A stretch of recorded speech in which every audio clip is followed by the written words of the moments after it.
ৰাজ্যত এতিয়া আলু পিয়াজৰ লগতে শাক-পাচলিৰ হৈছে মূল্য বৃদ্ধি যাৰ বাবে সাধাৰণ ৰাইজ ইতিমধ্যে জ্বলা-কলা খাইছে আৰু এই মুহূৰ্তত মই উপস্থিত আছো তিনিচুকীয়াৰ ডেইলি বজাৰত আৰু ডেইলি বজাৰ যেটো পুৱাৰ ভাগতে আসলতে ভিৰ কৰা পৰিলক্ষিত হয় সকলোৱে আসলে নিজৰ ঘৰৰ বাবে যেটো সামগ্ৰী কিনিবলৈ আহে শাক-পাচলিৰ লগতে আসলতে যিকোনো সামগ্ৰী আছে ইয়াত খাদ্য সামগ্ৰী ইয়াত উপলব্ধ হয় আৰু ডেইলি বজাৰত মই দেখুৱাইছো যেহেতু প্ৰতিটো সবজিৰ ইতিমধ্যে দেখা গৈছে মূল্য বৃদ্ধি আলু যেহেতু প্ৰতি কেজি ইতিমধ্যে জানিব পৰা গৈছে তিনিচুকীয়া যেহেতু ইতিমধ্যে ৩৫ টকাকৈ বিক্ৰী হৈ আছে বুলি জানিব পৰা গৈছে আৰু গ্ৰাহকে তেনে ধৰণে কিনিবলগীয়া হৈছে আমি দেখুৱাইছো তিনিচুকীয়াৰ বজাৰৰ পৰা কেৱল আলু পিয়াজ নহয় প্ৰতিটো সবজিৰে ইতিমধ্যে আকাশলম্বী যি দাম প্ৰতিটো সবজি ইতিমধ্যে যেটো ক'ব লাগিব ৩০ টকাৰ তলত যেটো কোনো সবজি নাই সকলো সবজি ৩০ টকাৰ ওপৰত মই গ্ৰাহকৰ পৰা কিছু কথা জানিব বিচাৰিম দাদা কি বজাৰ কৰিলে মই সবজি ললো সবজি ললে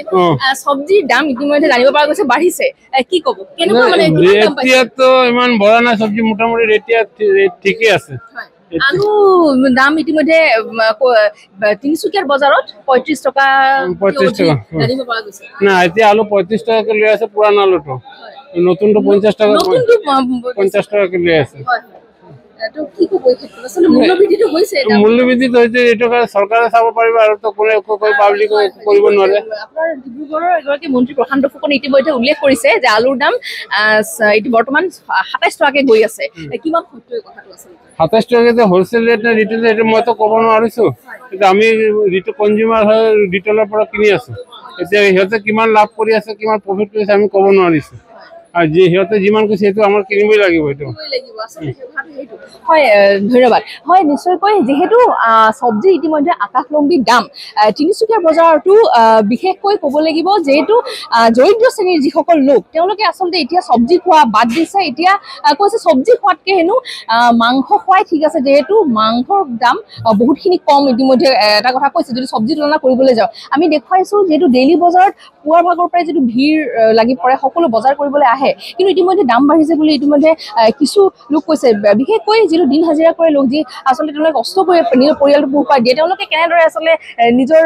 পৰিয়ালটো চলাব সেয়া কিন্তু সকলোৰে বাবে এটা চিন্তাৰ কাৰণ হৈ পৰিছে মই আৰু কিছু যেটো গ্ৰাহক আছে মই কিছু কথা জানিবলৈ যত্ন কৰিম দাদা কি কিনিব আহিছে আজি বজাৰত বজাৰত এই সবজি হয় বন্ধাকবি মটৰ এনেকে দাম কেনেকুৱা পাইছে যেহেতু মূল্য বৃদ্ধি হৈছে বুলি জানিব পৰা গৈছে দামটো সচৰাচৰ এইটো সিজনত যিমান হ'ব লাগে তাতকৈ অলপ বেছি পাইছে হয় মন্ত্ৰী প্ৰশান্ত ফুকনে এটা কথা কৈছে যে প্ৰতি কেজি আলুৰ দাম ২৭ টকা হেনো বজাৰত পায় কিমান সঁচা ২৭ টকাটো নহয় অলপ বেছি আছে কিন্তু এতিয়া লাহে লাহে বজাৰত কিন্তু নতুন আলু ৫০ টকা পুৰণা আলু ৩৫ টকা হয় হয় মানে আগতকে যথেষ্টখিনি দাম বেছি পাইছে আৰু আগৰ তুলনাত বেছি হৈছে মানে অলপ আগতকে এতিয়া অলপ দামটো কমিছে কিন্তু এইটো সিজনত যেটো হ'ব লাগে হেতুকে যথেষ্ট বেছি হৈছে নিশ্চয়কৈ যেহেতু এটা কথা ক'ব লাগিব যে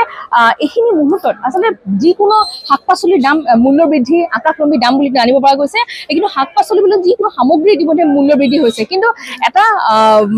আসলে এটা কথাই যি মন্ত্ৰী প্ৰশান্ত ফুকনে কৈছে যে আলুৰ দাম ২৭ টকাত পোৱা যায় তিনিচুকীয়াৰ বজাৰ কিন্তু সেয়া নহয় সকলোৱে যেহেতু যেটো পুৰণা আলু ইতিমধ্যে ৩৫ টকা আৰু নতুন আলু যেটো ৫০ টকা বুলি জানিব পৰা গৈছে আৰু যেহেতু